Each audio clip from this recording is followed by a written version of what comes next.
Hola, ¿cómo están? Esta vez quiero seguirles hablando, profundizando más sobre uno de los modelos más versátiles en Machine Learning, como son las máquinas de soporte vectorial. Está tomado del capítulo 5 de Aurélien Enguerón, en el que habla de que las máquinas de soporte vectorial son un modelo de aprendizaje potente y versátil, capaz de realizar clasificación lineal y no lineal, regresión e incluso detección de valores atípicos. Es uno de los modelos más populares en Machine Learning y cualquier persona interesada en el Machine Learning debería tenerlo en su caja de herramientas. Las SVM o máquinas de soporte vectorial son particularmente adecuadas para la clasificación de conjuntos de datos de tamaño pequeño o mediano, dado que cuando es de tamaños grandes el dataset, las máquinas de soporte vectorial se tardan mucho en el entrenamiento del modelo, en aprender a clasificar o a hacer tareas de regresión. En este capítulo pues explicaremos los conceptos básicos de las SVM, es decir, de las máquinas de soporte vectorial, diremos cómo usarlas y cómo funcionan. Empezaremos con la clasificación, las máquinas de soporte vectorial para clasificación lineal, y la idea fundamental detrás de las SVM se explica mejor con algunas imágenes. La figura 5 de Guerón pues nos muestra pues las amarillas, la representación de estos puntos es la clase setosa de flores de iris, y las azules en estilo cuadrado, estos puntos, cada uno representa la clase versicolor de las flores de iris. Entonces tenemos dos clases de flores de iris: iris versicolor, la azul; iris setosa, la amarilla. Y lo que se busca en estas dos imágenes es mostrar que pueden existir clasificadores como el verde, que no son muy buenos porque no separan bien a las clases, y geométricamente separar o clasificar bien significará que el modelo en su representación lineal, cuando es un modelo lineal, pues separe bien a las clases, de tal manera que las amarillas queden a un lado y las azules queden al otro lado de la recta separadora, cuando la separación es lineal. Entonces vemos de que la verde no hace una buena separación, pero la roja y la fucsia sí lo hacen, pero quedando muy cerca de algunas instancias em, o flores quedan muy cerca de estos separadores, y eso no es bueno porque cuando esto pasa, esta evidencia gráfica nos muestra que nuestro modelo puede ser un buen clasificador, pero no tiene buen poder probablemente de generalización. Es decir, que a pesar de que en el entrenamiento veamos de que quedaron bien clasificadas, puede que al pedirle que clasifique nuevos datos, no lo haga con un buen desempeño. A eso lo llamamos bajo poder de generalización. Entonces las máquinas de soporte vectorial, el gráfico de la derecha nos muestran que ellas constituyen modelos que sí separan muy bien, de tal manera que el clasificador queda muy alejado de las instancias, lo más alejado posible, determinando así las instancias más cercanas a él, una calle completa, una calle en la que cuando la clasificación es de margen duro, en esa calle no se va a admitir que esté ninguno de los elementos de las clases, es decir, mostrándonos una muy buena separación. Y cuando esto pasa, el poder de generalización de nuestro modelo es muy bueno, es decir, en datos nuevos, el desempeño del clasificador va a ser como o muy cercano al del conjunto de entrenamiento. Bueno, entonces, estos gráficos siempre haré una secuencia de cómo realizarlos, porque en el cuaderno de Aurélien Guerón, que está en el repositorio de GitHub, que lo encontramos fácilmente, este cuaderno los dirige muy fácilmente a ese cuaderno. En las referencias, que siempre este video va a tener eh, asociado ahí en YouTube el vínculo de GitHub que los lleva al cuaderno, y a través de ese repositorio vas a poder ver cómo constituir estos gráficos, de clasificación, para aprender a entrenar en la parte de visualización de datos, que es una parte muy importante para un buen científico de datos. Es la capacidad para graficar o representar las instancias a clasificar y los clasificadores, en el caso de la labor de clasificación, en este caso, en esta tarea de aprendizaje supervisado. Las dos clases pues se pueden separar fácilmente con una línea recta, es decir, que los que mostró la setosa y la versicolor son clases linealmente separables y el gráfico de la izquierda muestra los límites de decisión de tres posibles clasificadores lineales. Esos límites de decisión son esas rectas que vimos, entonces vamos a resaltarlo como límites de decisión. Y pues el modelo cuyo límite de decisión está representado por la línea discontinua es tan malo que ni siquiera separa bien o correctamente bien las clases. Los otros dos modelos funcionan perfectamente en el conjunto de entrenamiento, pero sus límites de decisión se acercan tanto a las instancias que estos modelos probablemente no funcionarán tan bien en nuevas instancias, no tendrá capacidad de generalización nuestro modelo. Entonces, a esas rectas clasificadoras, a esos modelos de clasificación, los llama Aurelien Guerón límites de decisión. Y por el contrario, la línea continua en el gráfico de la derecha representa el límite de decisión de un clasificador SVM o de máquina de soporte vectorial. Esta línea no solo separa las clases, sino que también se mantiene lo más alejada posible de las instancias de entrenamiento más cercanas. Puede pensar que un clasificador SVM, no se puede pensar al clasificador SVM como si se ajustara a una calle más ancha posible, lo más ancha posible, representada por las líneas discontinuas paralelas entre las dos clases. Esta se llama clasificación de gran margen. A esto le llamamos clasificación de gran margen. Ese es otro de los conceptos propios de la SVM. Y tenga en cuenta que agregar más instancias de capacitación o de entrenamiento fuera de la calle no afectará en absoluto el límite de decisión. La recta clasificadora será la misma. Ella está completamente determinada o respaldada por las instancias ubicadas en el borde de la calle. Entonces, son las del borde las que van a influir, si ellas cambiaran de posición, en nuestro clasificador o en nuestro límite de decisión. Son las del borde las que lo van a determinar. En estos casos se denominan vectores de soporte, esas instancias más cercanas, y están encerradas en el círculo de la figura 5.1. Entonces, los vectores de soporte son las instancias más cercanas a nuestro clasificador o a nuestra límite de decisión. Aquí nos muestran que una gráfica, las gráficas 5.2, que nos va a hablar sobre la sensibilidad ante el escalamiento de atributos de esa calle. Entonces, cuando los atributos no están escalados, pues tendremos una calle visiblemente delgada y tendiendo a ser horizontal o vertical. Mientras que cuando está bien escalados los datos, miren que cuando estamos en escalado, el eje horizontal y el eje vertical se mueven entre menos 2 y 2, es decir, en intervalos similares. Y en ese caso, la visualización es mucho mejor, el escalado es mucho mejor. Por lo tanto, será importante para las máquinas de soporte vectorial el escalado de los datos. Una advertencia que nos deja Gueroni es que las SVM son sensibles a las escalas de los atributos, como se puede ver en esta figura anterior, y en el gráfico de la izquierda la escala vertical es mucho más grande que la escala horizontal, por lo que la calle más ancha posiblemente es, la escala más ancha posible es de forma horizontal. Y después de escalar los atributos, usando estándar scalar de Scalar, el límite de decisión en el gráfico de la derecha se ve mucho mejor. Entonces vamos a ver que nos vamos a acostumbrar a que cuando utilicemos las máquinas de soporte vectorial, pues vamos a utilizar, por ejemplo, estándar scalar para escalar los datos.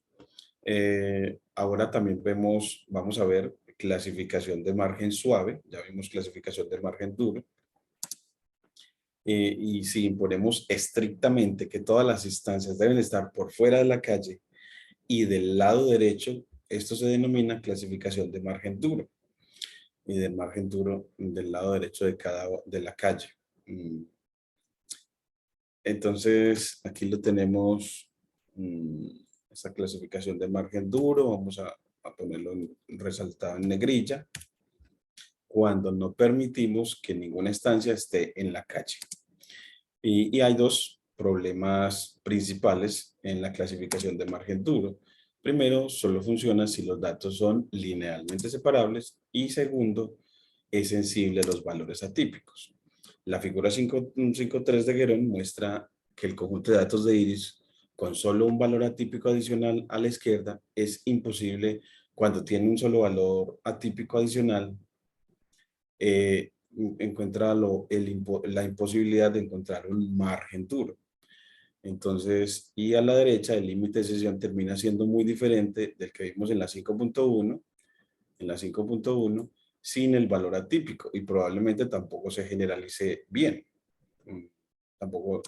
Entonces miren que aquí nos muestra efectivamente que a la izquierda este valor atípico que está en medio de muy cercano a la segunda clase, la clase versicolor, pues hace que no sean separables linealmente los datos. Entonces hace imposible encontrar el margen duro. Entonces el no permitir que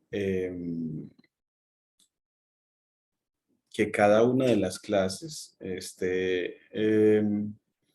que, bueno, pues que estén separadas de tal manera que en la calle no hayan instancias y de una clase no puedan estar de la otra a la derecha, no puedan estar a la derecha de la calle, no puedan estar instancias de la otra clase. Hace pues de que imposible a veces el que se logre la clasificación de margen duro. Mientras que a la derecha también muestra como un valor, el valor atípico que está sobre la calle, hace que el margen sea muy pequeño, el margen sea muy pequeño, solamente con la presencia de este valor atípico, ya hizo que el margen, la margen o la calle fuera muy delgada y lo que hace que el poder de generalización del modelo sea menor, solamente por no admitir que una sola instancia, un valor atípico, no pudiera estar en la calle. Entonces, esa exigencia, ese margen duro, hace que a veces no podamos encontrar el clasificador con esa exigencia o de encontrarlo sea de muy bajo poder de generalización. Entonces, para evitar estos problemas se utiliza un modelo más flexible. El objetivo es encontrar un buen equilibrio entre mantener la calle lo más grande posible y limitar las violaciones de los márgenes, es decir, instancias que terminen en medio de la calle o incluso al lado equivocado. Eso se llama clasificación de margen suave. Al crear un modelo SVM con Scalar, podemos especificar una serie de parámetros para controlar esto. El parámetro C es uno de ellos y lo establecemos en un valor bajo. Bueno, si lo establecemos en un valor bajo, terminamos con el modelo de la izquierda, es decir, el modelo en el que probablemente no lo encontremos. Bueno, en la figura 5.4, miremoslo acá, con el modelo de la izquierda de la 5.4 en el que admitimos demasiadas violaciones al margen. En cambio, en el margen de la derecha, pues no admitimos tantas violaciones, pero la calle queda muy delgada. Entonces, con un C muy pequeño, se permiten muchas violaciones al margen, pero tendremos un margen que tiene un mayor poder de generalización. Mientras que si C es muy grande, pues se permiten menos violaciones, pero el poder de generalización baja. Entonces hay que encontrar como un equilibrio entre esas dos. Entonces, con un valor alto obtenemos el modelo de la derecha y las violaciones de los márgenes son malas. Por lo general es mejor tener algunos de ellos. Sin embargo, en este caso el modelo de la izquierda tiene muchas violaciones de los márgenes, pero probablemente generalice mejor porque el modelo está muy alejado está muy alejado de las instancias que no violan, ¿cierto? Que no están dentro de la calle. Está más alejado o la margen es más ancha. Entonces, una margen más ancha, mejor poder de generalización. La sugerencia está en que si un modelo SVM está sobreajustado, es decir, se desempeña demasiado bien en el entrenamiento, pero no generaliza bien, puede intentar regularizar reduciendo a C. Entonces, pasar de un C alto a un C más bajo. El siguiente código de Scalar carga el conjunto de datos de iris, escala las características y luego entrena un modelo SVM lineal usando la clase linear SVC con C igual 1 y la función de pérdida de bisagra descrita en breve para detectar flores de iris virgínica, que llamamos es para un detector de virgínica. Entonces, aquí está el código. Nos dice que importamos NumPy, de esquilar el módulo dataset, de, de esquilar el módulo pipeline y la clase pipeline, de esquilar el módulo preprocessing para tener la clase estándar scaler, y del módulo SVM de máquinas de soporte vectorial tomaremos en este caso al linear SVC y vamos a cargar los datos de iris a través de la clave data, tomar los atributos que tienen que ver con las dimensiones del pétalo, y para que sea un detector de virgínica vamos a tomar los objetivos, compararlos, la variable objetivo, compararla con el 2, que es la codificación de la virgínica, y convertirlo en punto flotante para que nos vuelva es un arreglo de 0, de ceros y unos, 0 para los que no son virgínica y 1 para los que sí lo son. Y constituimos un pipeline en donde estará la clase estándar scalar y la clase de constitución del modelo con los hiperparámetros en 1 y los en hints, el hiperparámetro los en hints, y entrenamos el modelo. Y así ya nos queda pues nuestro modelo como el modelo en el que podemos ver cómo va a separar bien las clases. Vamos, para terminar este video, a hacer esta emulación de código, así como lo hemos mostrado acá, pero incluyendo la visualización para ver qué tal nos divide o qué tal, de qué manera nos grafica o nos clasifica bien este modelo creado con una máquina de soporte vectorial, sobre todo a través de la clase lineal SVC. De tal manera que siempre me vas a poder seguir con este video, siempre a partir de hoy, siempre te voy a invitar a que cuando ya vaya a hacer la codificación, inmediatamente, como este video te lleva a GitHub, al repositorio de este video, ahí vas a ir a la práctica de video para el detector de virgínica, así lo voy a llamar, práctica para detector de virgínica, y, y con él usted me sigue en la escritura del código, porque él te va a poder vincular a Google Colab, de GitHub a Google Colab, y inmediatamente poder trabajar conmigo, porque para aprender ciencia de datos uno debe de entrenar o hacer práctica de codificación, es decir, no solamente es entrenar qué hace, entender qué hace cada código, sino escribirlo, naturalizarlo para adquirir esas habilidades. Se parece a cuando uno le enseña Excel, que uno tiene que aprender cómo lo hace Excel las cosas, pero también tiene que practicar cómo hacerlo. Entonces aquí vamos a hacer esa práctica. Entonces voy a ir a eh, mi tablero de trabajo, mi dashboard, y voy dentro de este cuaderno, voy a incluir un nuevo cuaderno, el que te voy a dejar en el video, que vas a poder tomar al mismo tiempo que yo, o puedes simplemente crearlo, así como yo, a través de Conda, cuando tienes previamente instalado Conda, o simplemente abriendo Google Colab, y aquí lo vamos a llamar práctica, codificación, detector de versicolor. Entonces, detector versicolor, no, virgínica, perdón, virgínica. Entonces así, ya le dimos nombre a nuestro archivo. Ahora le damos título. En la segunda línea, entonces va a ser constitución de un detector de virgínica. Un detector de virgínica. Ese detector, bueno, vas a siempre poder, yo siempre le voy a incluir este vínculo llamado Opening Colab, que Guerón siempre nos enseña a utilizarlo. Voy a ponérselos acá y lo vas a encontrar de tal manera que del cuaderno de GitHub, que encuentras en GitHub asociado a este video, puedas vincularte a Google Colab y seguirme en la codificación.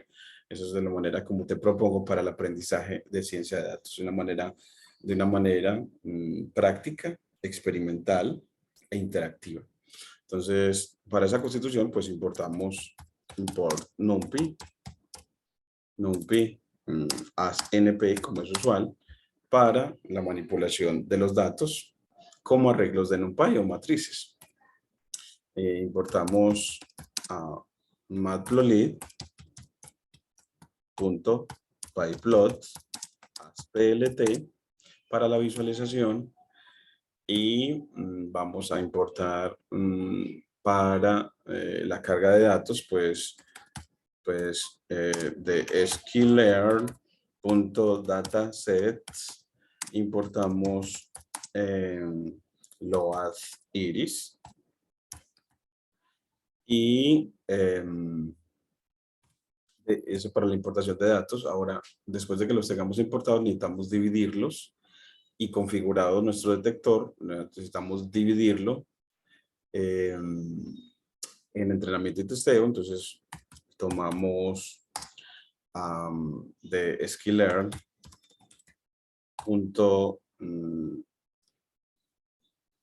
model selection. Vamos a importar por train test split. Y después de que dimos el entrenamiento y testeo, luego pues uno escala los datos. Entonces, from sklearn.preprocessing. De preprocessing importamos a standard scaler.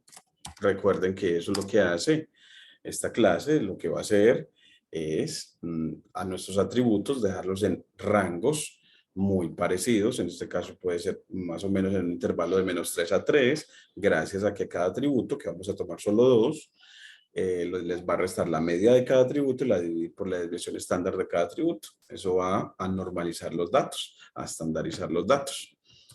Esa es una de las estrategias. Y después de estandarizarlos, pues ahora sí, tomamos nuestro modelo de from sklearn.svm import linear svc, que es de las máquinas de soporte vectorial, las que se utilizan para clasificar cuando los datos son linealmente separables. Y después de que tengas esa clase, pues bueno, ahí hay que medir el desempeño de nuestro modelo. From sklearn.linear model selection. Y vamos a importar the model selection across val score.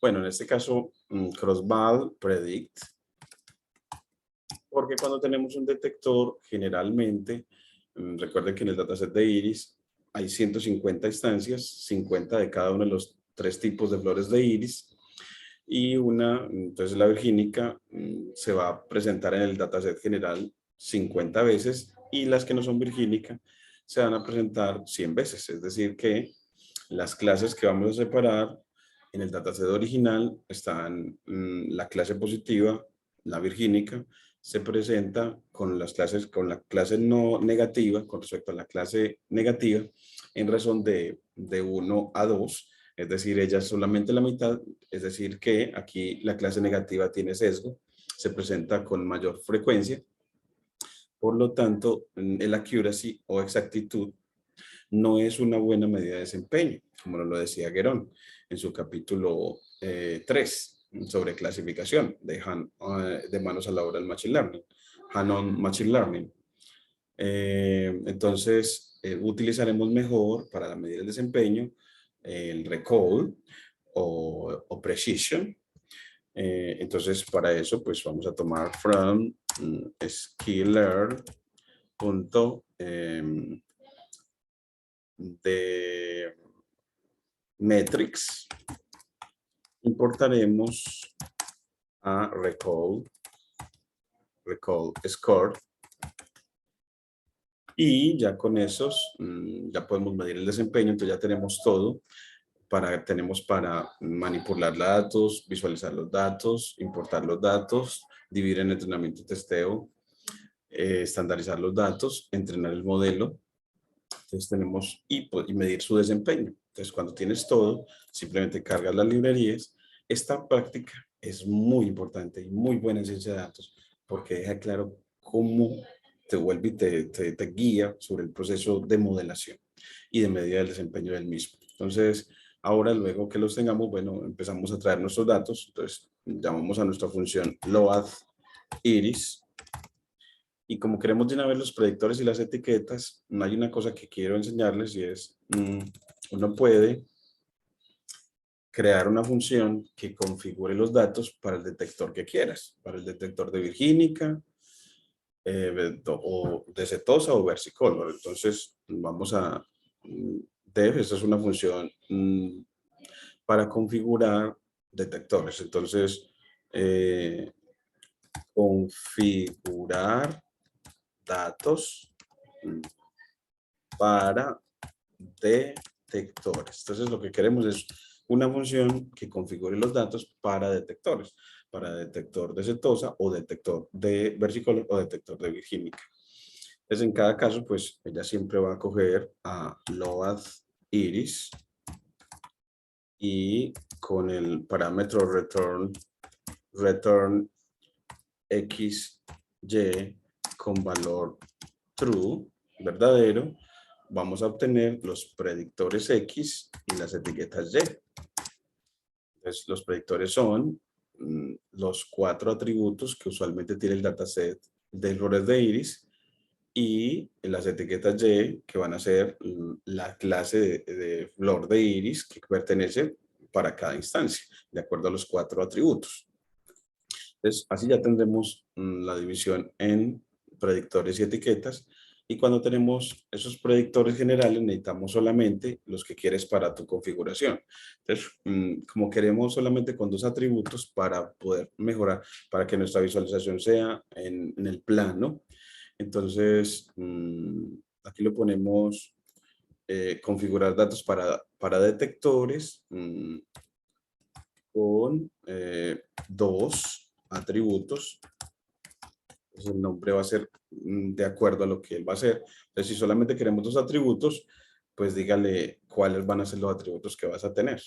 Entonces, pongámosle que uso usual que uno quiera o la longitud y el ancho del sépalo o la longitud y el ancho del pétalo. Entonces, pongámosle sépalo sea en este caso false, y el pétalo sea en true, porque en este caso queremos que efectivamente sean los atributos que tienen que ver con el pétalo. Y para el detector, bueno, pues si quieres que sea un detector de setosa, entonces S igual a, en este caso, false, porque no queremos que sea setosa en este caso. Versicolor, le pones versicolor en false, porque no queremos que sea en este caso versicolor el clasificador que queremos, pero virgínica, vir en true, porque ese es el que queremos en este caso, para nuestro ejemplo. Entonces, así ya tenemos 3 hiperparámetros para indicar cuál es el detector que quieras y 2 hiperparámetros para indicar los tipos de atributos con los que quieres clasificar.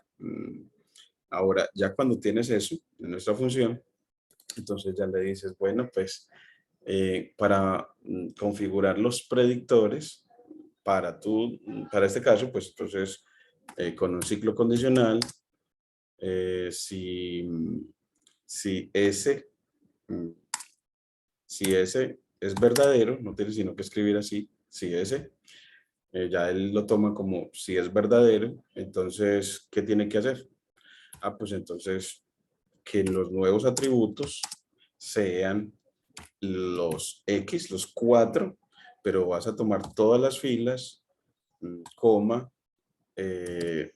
pues si es para cetosa, bueno, estamos hablando de atributos, entonces en este caso es para el cépalo, cépalo. Entonces, si son los atributos con respecto a cépalo, eso tome las columnas 0 y 1. A través de una tupla le indicas cuáles son los que quiere. Entonces, así, el nuevo X, lo haces por reasignación, va a ser las dos primeras columnas de la regla original X que tenía 4 atributos. Ahora, si no es sépalo, sino pétalo, entonces pétalo. Entonces, si pétalo es verdadero, entonces X sea X y tomas todas las filas y las columnas vas a tomar la segunda y la tercera y la cuarta, que son las indexadas con el 2 y el 3. Y así ya tienes para los atributos. Lo voy a poner aquí arriba. Como yo primero dije los parámetros para el detector, bueno, pues aunque uno siempre debería dejar, si es para configurar un detector, bueno, eso es cuestión de capricho. Bueno, los predictores, y luego aquí ya entonces hemos organizado los predictores y ahora, ¿y cómo organizar las etiquetas? Entonces, si S es verdadero, entonces, ¿qué tiene que hacer? Pues el Y se convierta en compare a Y, compárelo, como es un detector de cetosa, en el caso de que ese sea verdadero, compárelo con el 0, que es la etiqueta para la cetosa, así va a generar un booleano, y ese booleano lo conviertes a ceros y unos, y eso lo puedes hacer simplemente multiplicando por 1. Cuando lo multiplicas por 1 a un booleano, el 0 se vuelve, los false se vuelven 0 y los true se vuelven 1. Entonces así ya tienes que en ese arreglo vas a obtener, va a resaltar las etiquetas con 1 para efectivamente la clase positiva y con 0 para la clase negativa. Hay una que a mí me gusta mucho, pero en este caso la voy a dejar así para mostrarte este truquito tan bonito.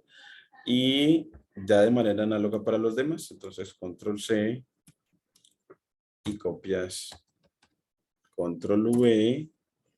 Entonces ya el otro es si cetosa no, sino versicolor. Entonces aquí ya será comparar a Y con el 1. Y ya si es virgínica, vir, entonces se comparará con el 2. Y así ya lo que nos va a retornar esta función es return, es al nuevo X, a los predictores nuevos X y a las etiquetas nuevas Y. Así esta función siempre va a configurarlo para el detector que quieres. Esa es una propuesta de Geron de que uno siempre automatice en la medida de lo posible todo para poder ayudar a las tareas de Machine Learning, de configuración de modelos. Después de que la configuras, la llamas a la función, ya sin los dos puntos.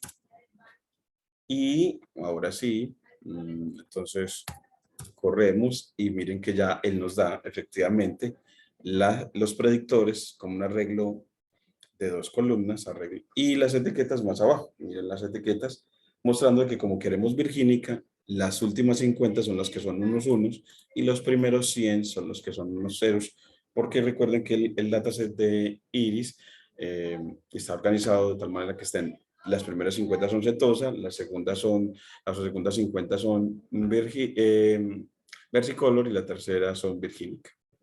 Así vemos de que él nos hizo la tarea bien y con asignación múltiple le dices el nombre X, Y igual a, así ya te lo guarda muy bien. Entonces ya hizo la tarea de dividir en predictores, de configurar los predictores y la etiqueta y etiquetas para el predictor que quieres. Entonces aquí lo pones como configuración de los predictores y las etiquetas para el modelo que quieres. Eso es para el que uno quiere, de acuerdo a los datos que tiene y los atributos que quiere considerar, y a las etiquetas las configura para el detector que quiere.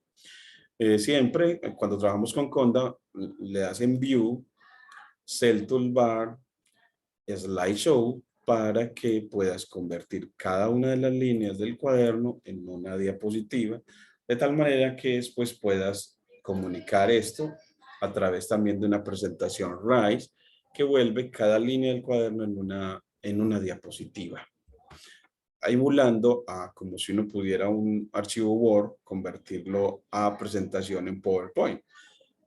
Es una manera muy versátil que tiene los cuadernos Jupyter cuando se trabajan desde Conda. Cuando tienes ya los predictores y las etiquetas, luego ya tienes que dividir en entrenamiento y testeo. Entonces vas a tener un AX y lo vas a dividir en X train, en X de entrenamiento y en X de testeo.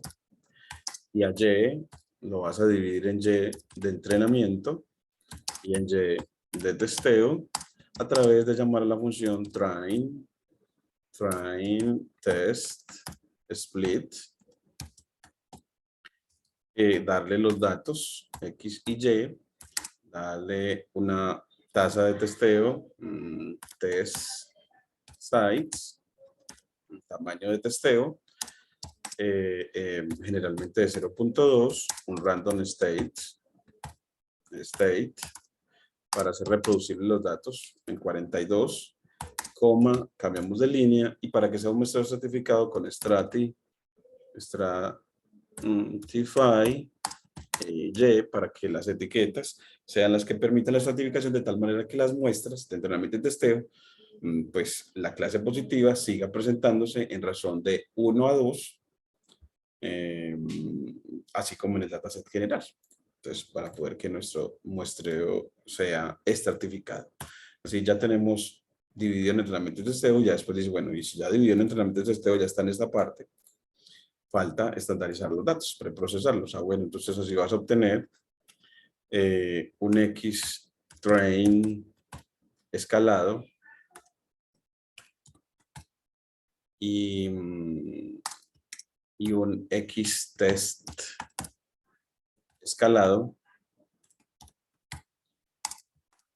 Eso nada más son los datos a los que los predictores son los que escalamos, las etiquetas no. Utilizando estándar, el primero instanciar la clase. Entonces instanciamos la clase el escalador, instanciando la clase standard scaler.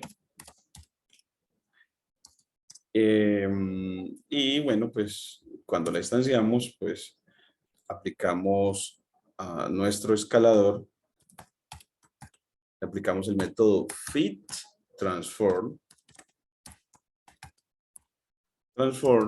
a los datos de entrenamiento, y a los de testeo, pues ya simplemente le aplicas el escalador con método transform. Aquí tienes que recordar que aplicas el método transform para los datos de testeo, en los X test, para escalarlos, y a todos los datos en los que quieras evaluar el modelo, porque el modelo aprende y se hacen las visualizaciones sobre los datos escalados.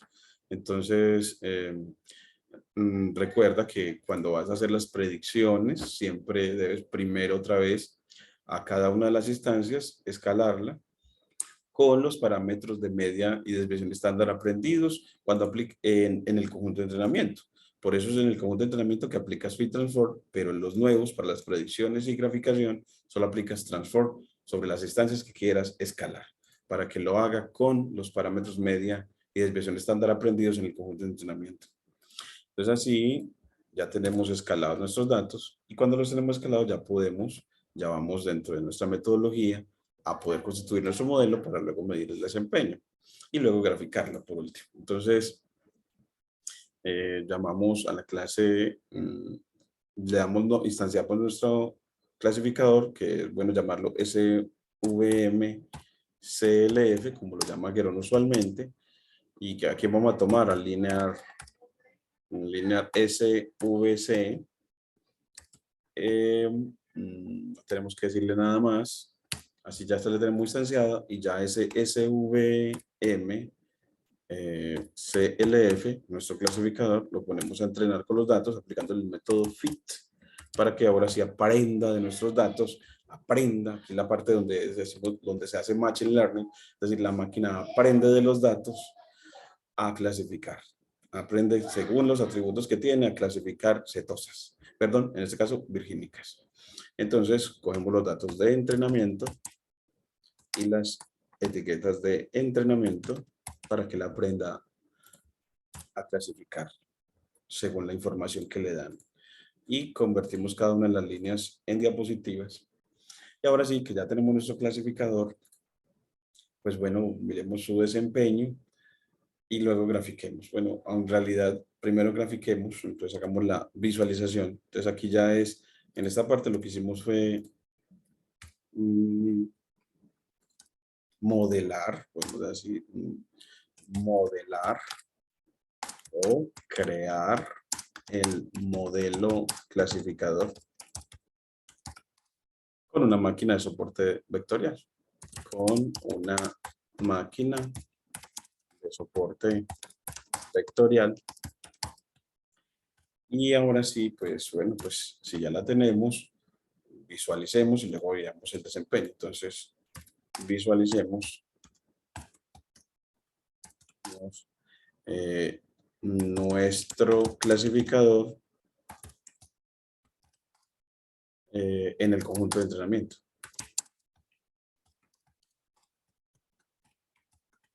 Y en esta parte, esta es muy importante que me sigas, que vayas conmigo, y es que cuando uno, siento que ya importó a Matplotlib, bueno, pues entonces uno crea una figura y un sistema de ejes, entonces con fig para la figura y con ax para el sistema de ejes, llamando a la función plt.subplots. Y bueno, también le puedes decir aquí dentro de subplots a fig size para, si le quieres decir un tamaño a la figura, esa figura se lo dices a través de una tupla que más o menos sea grandecito, por ahí de 12 por 6. Y así ya tienes, miren, una gráfica, o sea, aquí va a estar grandecita. Y él en un principio los ejes nos los pone el eje horizontal moviéndose en 0, 1 y el eje vertical también en 0, 1. Un espacio grandecito, agradable. Y cuando tienen los ejes, pues bueno, después de que tienen los ejes, pues bueno, dame los ejes horizontal y vertical, ¿qué nombre van a tener? Entonces con ax.set le vas a decir cuál es el X label,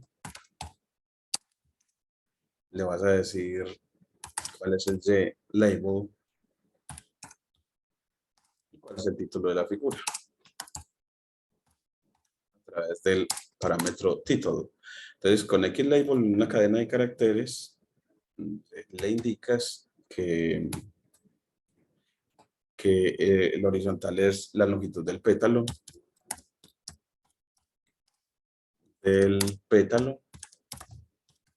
y el eje vertical es el ancho del pétalo. Y el título va a ser entonces clasificación de virgínicas. También a través de una cadena de caracteres. Aquí le hacemos el cambio de línea y aquí le ponemos la comilla de terminación. Y así, miren que cuando lo corremos, ya él nos pone título al gráfico, el eje vertical que significa ancho del pétalo y el eje horizontal, la longitud del pétalo. O sea, ya le tienes a tus ejes, ya le tienes título a nuestro gráfico y nombre a los ejes. Y ahora falta es, y bueno, y el rectángulo de visualización va a ser en el eje X01 y en el eje Y01. No, en este caso va a moverse. Pues del mínimo al máximo del primer atributo escalado y del mínimo al máximo del segundo atributo escalado. Entonces tendremos C, D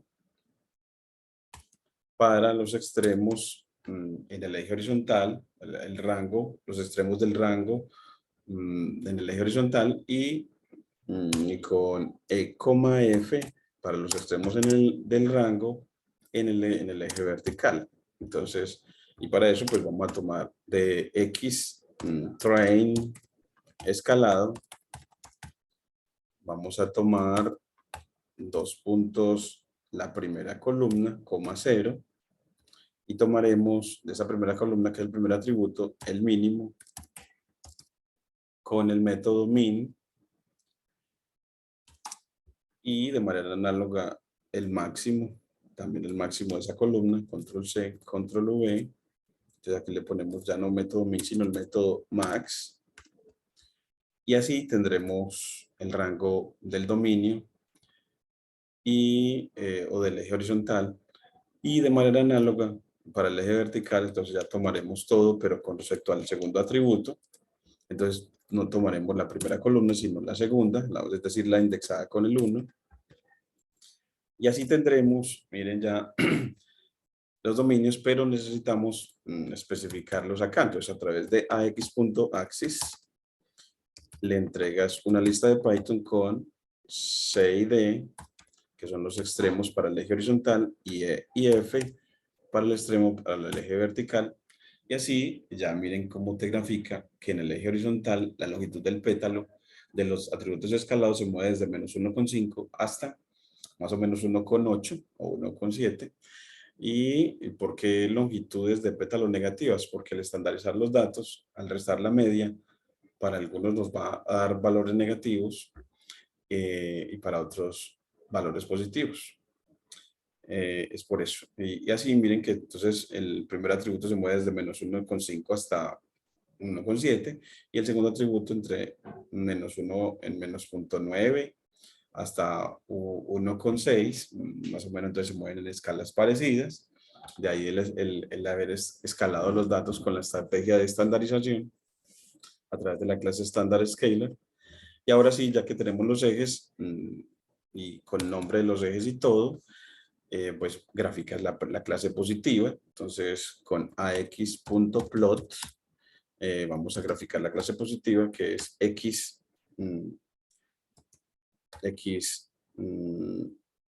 tomas la lista de abscisas, porque cada par, cada instancia, cada flor va a ser una longitud y un ancho de pétalo. Entonces, para graficar con la función plot, le das una lista con todas las abscisas de las instancias de la clase positiva y una lista de las ordenadas de las instancias de la clase positiva. Entonces, aquí 2 puntos, coma 0, pero nada más las que pertenecen a la clase positiva, pero los X de entrenamiento, pero escalado, y las Y de entrenamiento comparadas con la clase positiva, que es la del 0. Entonces, para la comparación utilizamos el doble igual.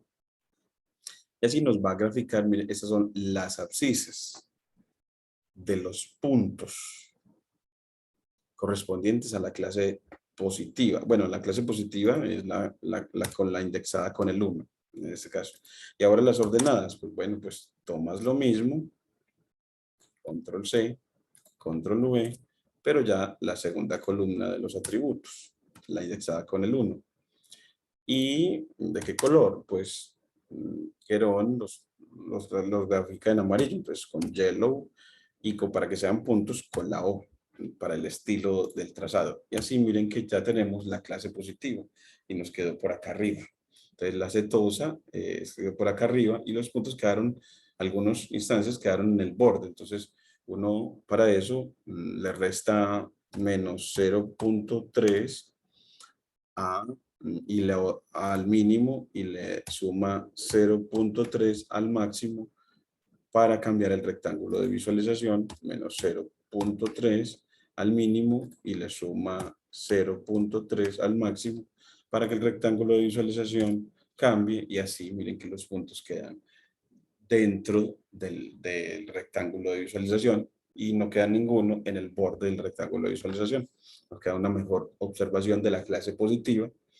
Y ahora graficamos la clase negativa. Entonces, para eso simplemente control C. Entonces, clase negativa. Aquí le ponemos, bueno, gráfica de la clase positiva para nuestra selección.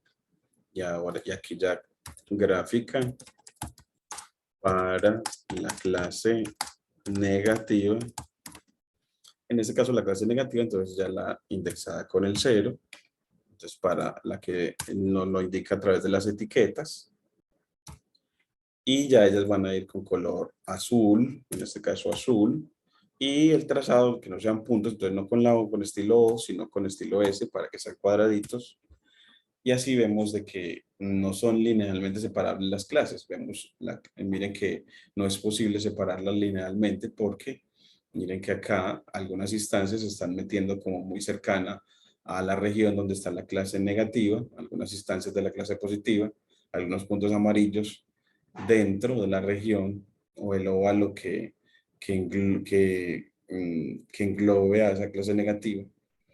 Entonces, no son, vemos de que no son linealmente separables, pero lo que vamos a encontrar entonces es que con un C adecuado, como nos pedía Guerón, con un C igual a 1, por ejemplo, C igual a 1, vamos a ver ese parámetro C, ese P parámetro C, entrenemos el modelo así para que ese clasificador, vamos a ver con C igual a 1, cómo nos queda de ancha nuestra calle. Recuerden que para C bajos nos queda muy ancha, desde margen blando, muy blando, y así el poder de generalización es mucho mejor. Entonces así ya nos falta es, después de graficar las clases, bueno, grafiquemos la frontera de decisión. Entonces grafiquemos la frontera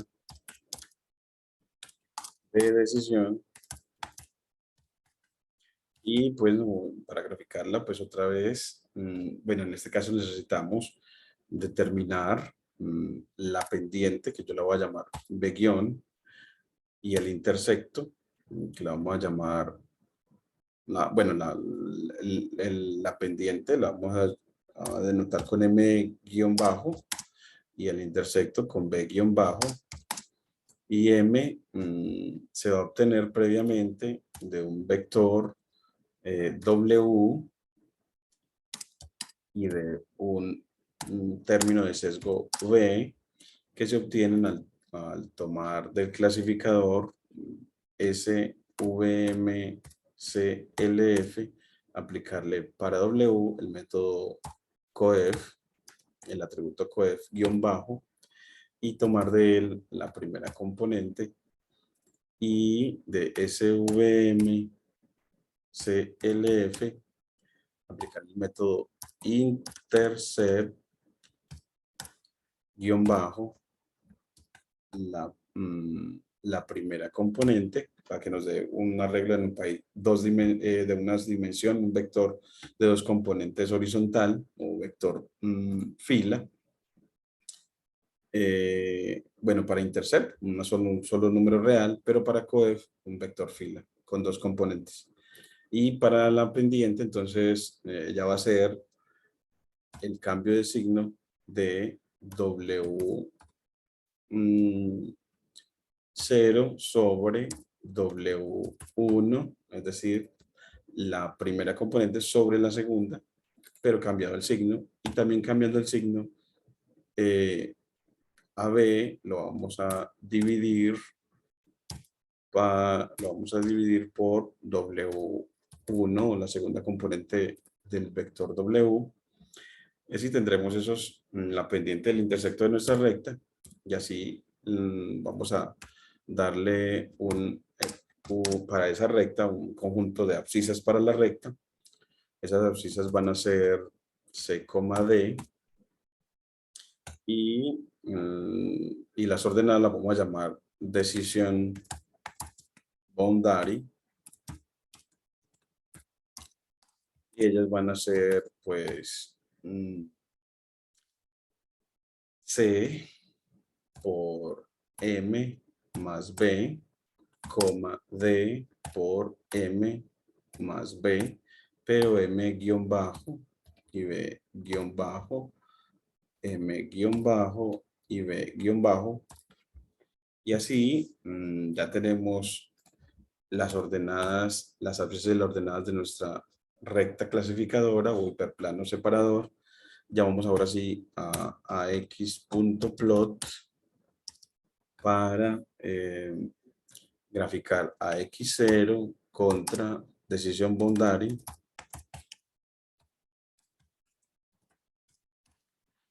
Decisión boundary y esa frontera de decisión pues que sea en negro con trazo continuo. Y te recomiendo con plt.savefig salvar el gráfico, guardarlo en la carpeta donde está tu cuaderno y con nombre detector virgínica. En este caso, punto PNG o JPG también lo puedes guardar. Y plt.show para que te muestre el gráfico. Y ahora sí, miren cómo nos quedó la graficación. Aquí nos muestra que el separador todavía no nos lo ha mostrado. Miremos a ver qué sería lo que nos faltó. Aquí nos quedó siendo que aplicamos bien las cosas, corrió bien, sin error, y no nos graficó el separador, no lo encontró. No lo encontró para C igual 0 porque lo graficamos en 1, pongámosle con C igual 100, entonces sin C igual 100, miremos a ver cómo nos lo grafica, tampoco nos lo grafica muy bien con ese C igual 100, no nos grafica ningún separador, miremos a ver qué podría ser lo que nos está pasando,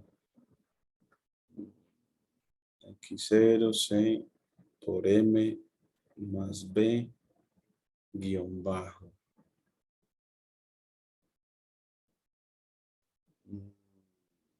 D por M guión bajo está bien, intercept está bien, pero no nos encuentra nada. Entonces pongámosle con, aquí nos está diciendo también que utilicemos LibLinear. Miremos en la práctica de Guerón para instanciar la clase, las recomendaciones que nos da. Bajemos a, nos dice que con y loss en hints, este impar parámetro loss en hint, control C, y llevémoslo para instanciar nuestro modelo. Entonces, en nuestra práctica, aquí, los engine, instanciamos y le pedimos visualizar y todavía no nos la da. Vamos a ponerlo con C igual 1, a ver qué tal. C igual a 1.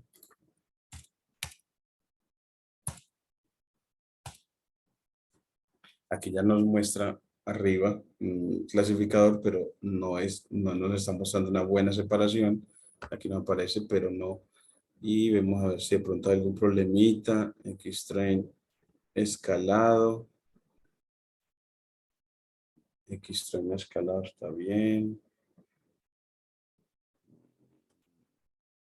¿Por qué será que no nos quiere radicar bien? Miremos a ver, revisemos. Pongámosle también la cuadrícula. Entonces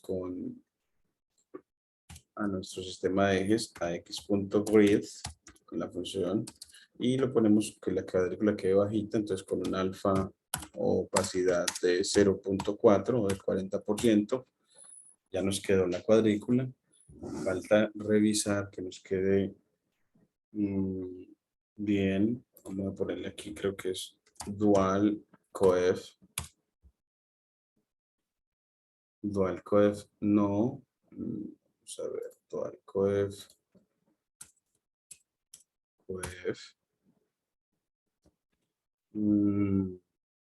Intercept. Miremos en la práctica de graficación de Guerón. Revisemos en el cuaderno de él. Entonces vamos a ir a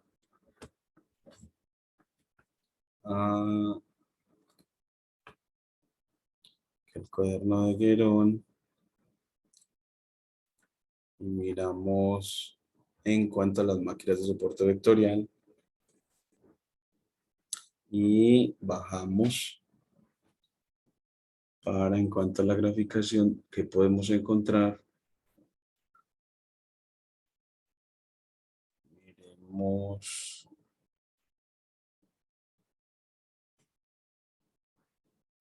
kernel linear.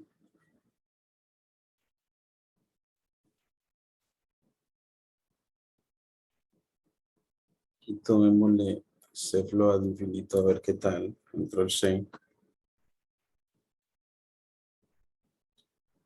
Y en esta práctica tomamos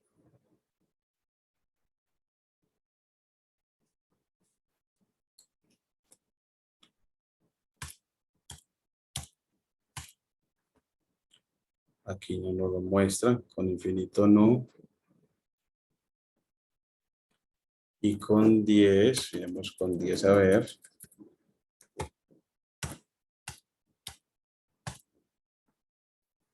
No, tampoco nos lo muestra por ahí.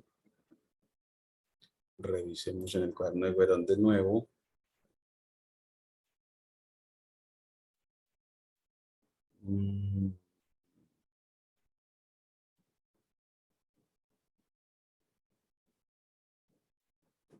Aquí.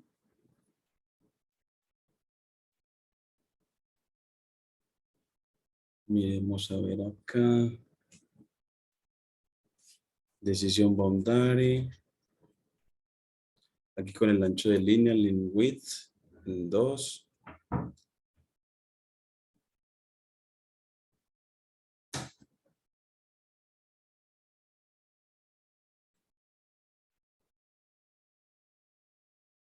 También le podemos pedir los support vectors con el atributo support vector.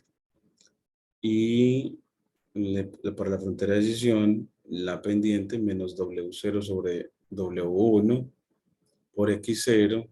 Ah, sí, esta es la parte que nos está fallando. Que aunque es equivalente. Vamos a ver qué puede haber sido lo que pasó acá. En la práctica, aquí esta la deberíamos haber definido mejor como simplemente esa pendiente m guión bajo por x0 más v guión bajo y listo.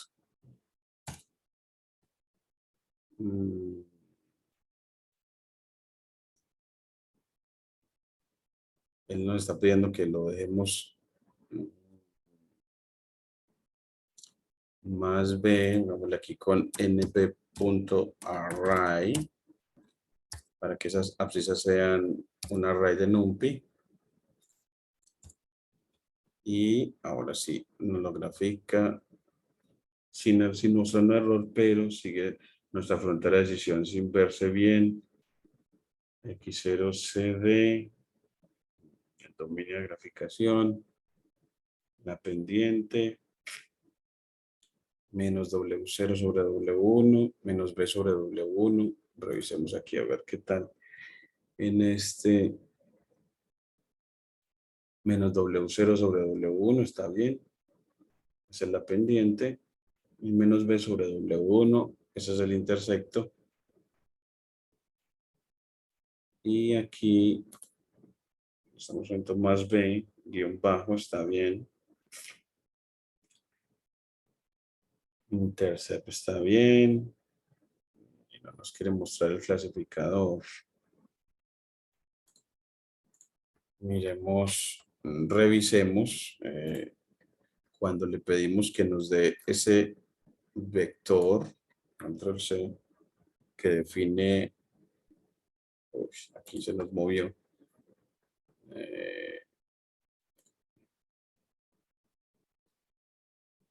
control. Dios, sería que nos cerró una de las. Esta es la práctica. Aquí, que nos diga qué le dieron estos. Vamos a ver, estos. Control C.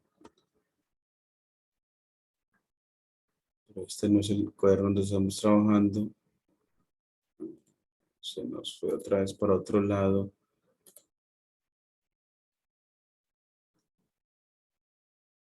Este no es el que estamos trabajando, se nos cerró.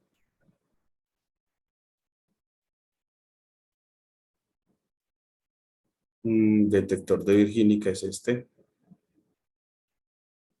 Se nos cerró sin querer.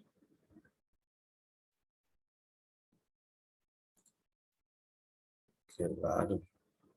Porque pareciera como si fuera otro.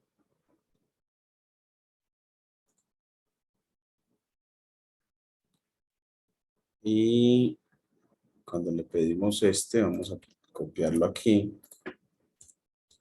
Y nos da los vectores. Y nos dice que le dio bien estos valores. Nos tendría que dar una gráfica. Vamos a ver qué pendiente obtenemos. Y qué intersecto. Control C. Control V. Que nos diga cuál es la pendiente que obtuvo. Y cuál es el intersecto que obtuvo. Y nos dice que obtuvo una pendiente negativa, menos 0.19, y un intersecto de 2.59, menos 2. Una recta de pendiente menos 0.19, una recta de pendiente negativa, bastante aplanadita, y de intersecto 2.59. Tiene sentido que sea menos por acá, 2.59, porque vamos a ver, 2.59, 2.5, una unidad más con una pendiente muy baja, por eso es que sube por acá. Nos dio una muy malita.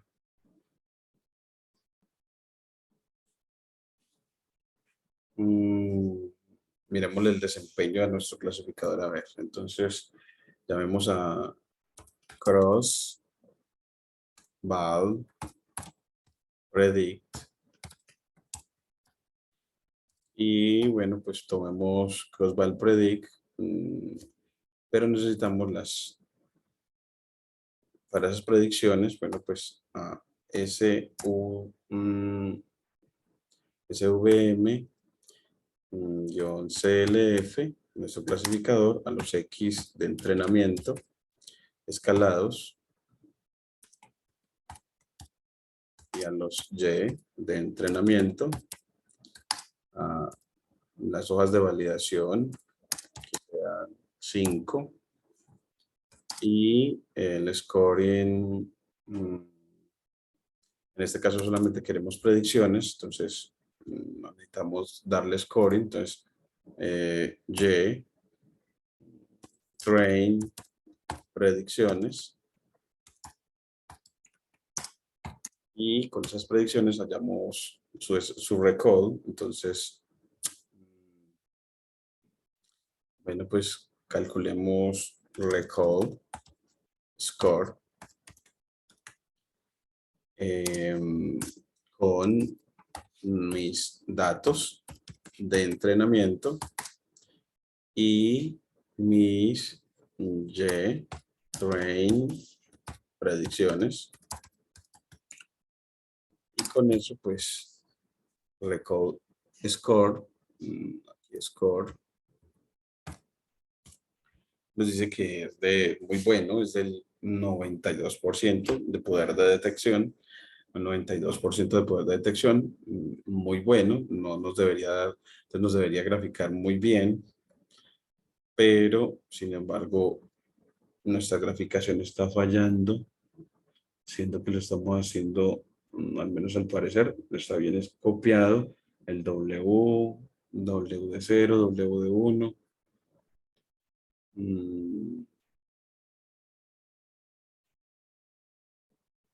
M, que podrá ser más que, porque el desempeño nos dio muy bueno, y en el conjunto de testeo podemos calcular en el conjunto de testeo, pues le pedimos, ahora sí verificamos ese desempeño en el conjunto de testeo. Entonces pongámosle aquí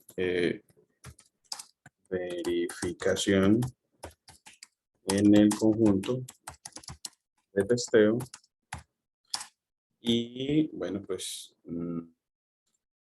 esta verificación simplemente hallamos las predicciones del conjunto de testeo. Entonces las Y, tests, predicciones, que van a ser simplemente tomando de nuestro clasificador SVM CLF, le aplicamos el método predict aplicado sobre todo el conjunto de testeo, pero escalado, que teníamos ya, porque el predict es en los datos escalados. Y de pronto hay una cosa que tenemos que revisar en nuestro modelo, y es que si cuando constituye el modelo, uno lo debe poner a entrenar es en los datos escalados. Xtrain escalado. Entonces él debe entrenar es con los datos escalados, y por eso fue que los preprocesamos, porque la máquina de soporte vectorial aprende bien. Si están escalados, aprende mejor si están escalados. Y ahora sí nos grafica. Miremosle aquí. Y nos grafica el separador. Muy bien. Muy bien. Ya uno ve que efectivamente hay algunas que no quedaron tan bien. Quedaron 3 instancias mal clasificadas, 3 positivas mal clasificadas, y 3 negativas mal clasificadas. Solamente 3 entonces en realidad 6 mal clasificadas de 100, en el conjunto de entrenamiento, el conjunto de entrenamiento del 80% de los datos, del 80% de 150 datos, que eso nos daría, bueno, siempre alrededor de el 80%, el 10% serían 15 por 8, 15 por 6, 15 por 8 da 80, 5 por 8 40, 120 instancias, 6 de 120 equivocaciones. Por eso es que nos dio un desempeño, un poder de detección muy grande, y que en el conjunto de testeo, si le pedimos esas predicciones, pues podemos ahora sí pedirle el recall para verificar que efectivamente sea también del 93% aproximadamente el desempeño en el conjunto de testeo, con recall score sobre las Y de testeo comparadas con las Y de testeo, pero predicciones. Y así él nos dice que es del 90%. Entonces, más o menos cercano. Era del 93 en el conjunto de entrenamiento, del 90 en datos nuevos, es entonces más o menos cercano. Hubiera querido no un poquito más, pero es muy, muy parecido. En datos nuevos, entonces tiene buen poder de generalización nuestro modelo, y que uno lo puede mejorar cambiando el hiperparámetro C. El hiperparámetro C, para que tenga mejor poder de generalización, bajando el valor de C, por ejemplo, a 1, como nos lo dijo Gerón, que si lo pones a C, lo bajas a 1, pues entonces nuestro separador va a tener, nuestra calle separadora va a ser de margen más blando, y margen más blando tiene mejor poder de generalización. Entonces, miremoslo como ya en este momento clasifica. Aquí ya estaría nuestro clasificador. Y miremos ahora si su desempeño. Entonces, vemos que sigue siendo el 92.3 en el conjunto de entrenamiento, y en el conjunto de testeo sigue siendo el 90%. No varió mucho en este caso. Para este caso no varió mucho, cambiando a C igual 1. Teóricamente, eso es lo que daría el mejorar el desempeño en el conjunto, el poder de generalización. Entonces, miren cómo nos quedó nuestra gráfica, nuestro clasificador para un detector entonces de virgínica. Lo hace con un desempeño muy bueno, y que no debemos de olvidar nunca, y es que entrenemos el modelo en el conjunto de entrenamiento escalado y graficamos es en los datos de entrenamiento escalados. En ellos porque el modelo aprendió fue con los datos escalados. Entonces, es la coherencia, y miren que eso a veces genera problemas eh, para la graficación. Y miren que cuando lo corriges queda perfecto, queda un clasificador tan bueno, clasificador de más del 90% de desempeño. Es algo muy bueno, no quisiera aún más, pero a veces se mejora con tener mayores instancias para entrenar y con otros tipos de cambios que uno puede hacer. Así vemos la potencialidad pues, de las máquinas de soporte vectorial, sobre todo cuando hacemos clasificación lineal. En próximos videos les mostraré cómo con máquinas de soporte vectorial hacemos también clasificación, pero cuando la clasificación, las clases no son linealmente separables.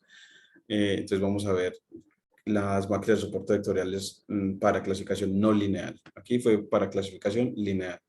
No olvides dejarnos tus comentarios, las cosas buenas y malas que veas de nuestro trabajo de enseñanza en ciencia de datos, y de suscribirse a nuestro canal y darles like si te gusta nuestro trabajo. Bueno, y es muy importante para nosotros lo que tú digas para mejorar en esta didáctica de la ciencia de datos. Muchas gracias.